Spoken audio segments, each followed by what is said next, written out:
Love rarely ends in a dramatic explosion. More often it fades quietly in moments so small they barely register at first. A forgotten promise, a joke that landed wrong, a need that went unacknowledged. Each one seems harmless alone, yet together they create a slow erosion that feels confusing and deeply personal. Have you ever noticed yourself pulling back without fully knowing why?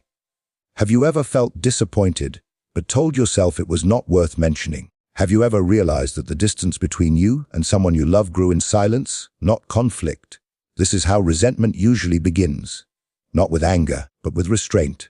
Not with confrontation, but with self-control. You tell yourself you are being mature, understanding, easygoing. You swallow the feeling, rationalize the moment, and move on. At least that is what it looks like on the surface. Underneath, something else is happening. Every unspoken disappointment leaves a small emotional residue. The body remembers what the mouth never expressed. The nervous system registers a subtle message. Something mattered here, and it was not protected. Over time, those moments begin to stack, not as clear memories, but as a background tension that slowly changes how closeness feels. This is why people are often shocked when love ends.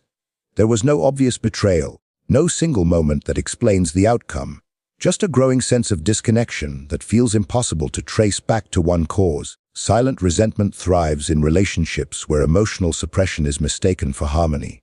When you prioritize peace over honesty, you may avoid arguments, but you also avoid repair.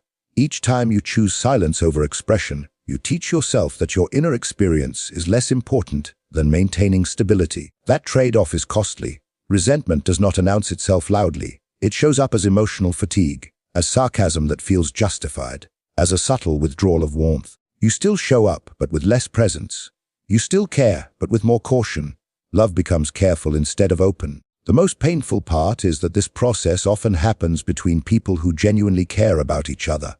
People who never intended to hurt. People who believe that letting things go was a sign of emotional intelligence. But unspoken pain does not disappear.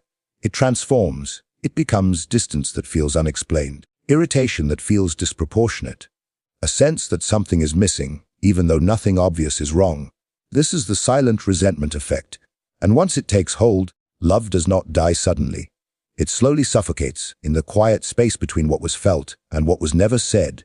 Most people never notice the exact moment this shift occurs. It happens gradually while life continues, routines stay intact, and affection remains on the surface. Yet inside, trust is thinning.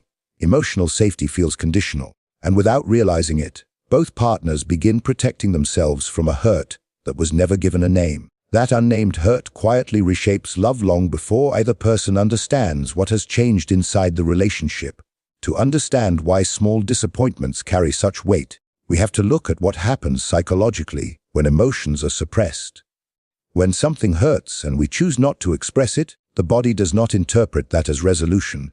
It interprets it as unfinished business. The nervous system remains slightly activated, holding on to the experience as a potential threat to connection. Over time, repeated suppression trains the body to stay guarded, even in moments that appear calm. Attachment theory helps explain this dynamic. In anxious attachment, individuals may silence their needs to avoid rejection, fearing that speaking up will push their partner away. In avoidant attachment, individuals may minimize their own emotional reactions, convincing themselves that the issue is not significant. Both patterns protect against short-term discomfort, but they prevent long-term intimacy. In modern American dating culture, this tendency is often reinforced. We are encouraged to be low-maintenance, independent, unbothered. Expressing disappointment can feel risky, as if it might label us as dramatic or difficult. So instead of saying, "That hurt me," we say, "It's fine." But fine is rarely neutral. Each unexpressed micro-hurt creates cognitive dissonance. On one hand, you tell yourself the relationship is healthy. On the other hand, your internal experience feels increasingly heavy. To resolve that tension, the mind begins rewriting the narrative. You start noticing more flaws. You interpret neutral behaviors more negatively. You become quicker to irritate, slower to soften. This is not because love vanished. It is because unresolved emotion has accumulated. Passive aggression often grows from this accumulation. It is anger that feels unsafe to express directly. Instead of confrontation, it leaks out through tone shifts, sarcasm, delayed responses, or emotional withholding. These behaviors are rarely conscious acts of manipulation.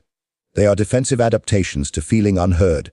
Trauma bonding can also subtly reinforce the cycle. If someone grew up in an environment where expressing needs led to conflict or dismissal, they learned to suppress for survival.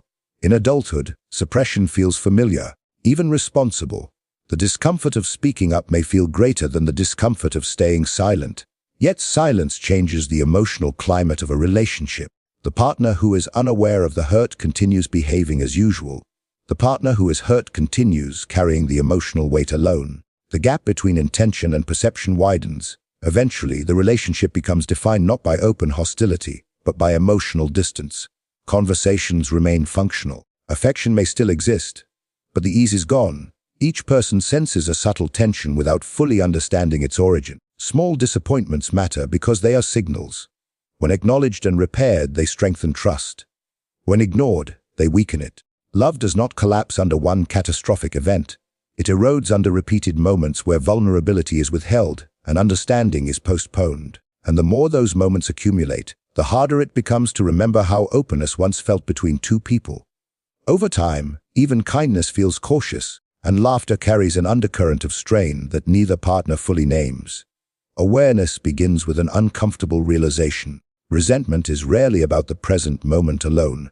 It is about the accumulation of moments where you chose silence over honesty. The distance you feel today may be built from conversations you never allowed to happen months ago. This is not about blame. It is about responsibility. Many people believe that avoiding small conflicts protects love. In reality, it often protects comfort while slowly undermining connection. Emotional maturity is not measured by how much you can tolerate without reacting. It is measured by how clearly and calmly you can express what matters before it turns into bitterness. There is a difference between overreacting and under-communicating. Overreaction overwhelms a relationship with intensity. Under-communication starves it of truth. Both create instability, but under-communication is more dangerous because it hides beneath politeness. The shift begins internally. Instead of asking whether something is big enough to bring up, notice whether it lingers.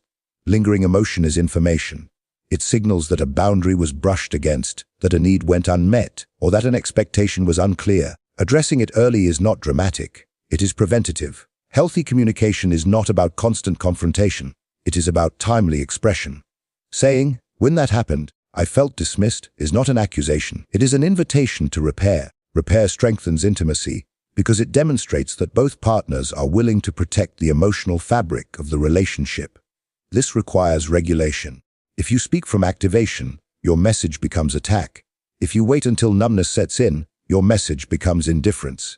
The goal is neither explosion nor suppression, but steadiness. There is also an uncomfortable truth here. Sometimes resentment reveals incompatibility. If your needs are consistently minimized or dismissed after you communicate them clearly, the issue is no longer silence. It is alignment. Love cannot thrive where emotional safety is repeatedly compromised. But often, partners are not malicious. They are unaware. They cannot repair what they do not know is broken. Giving them the opportunity to understand is an act of respect for both the relationship and yourself. When small disappointments are spoken early, they lose their power to accumulate. They become conversations instead of conclusions. They become moments of growth instead of seeds of distance. Big love survives not because it avoids friction, but because it addresses it before resentment hardens.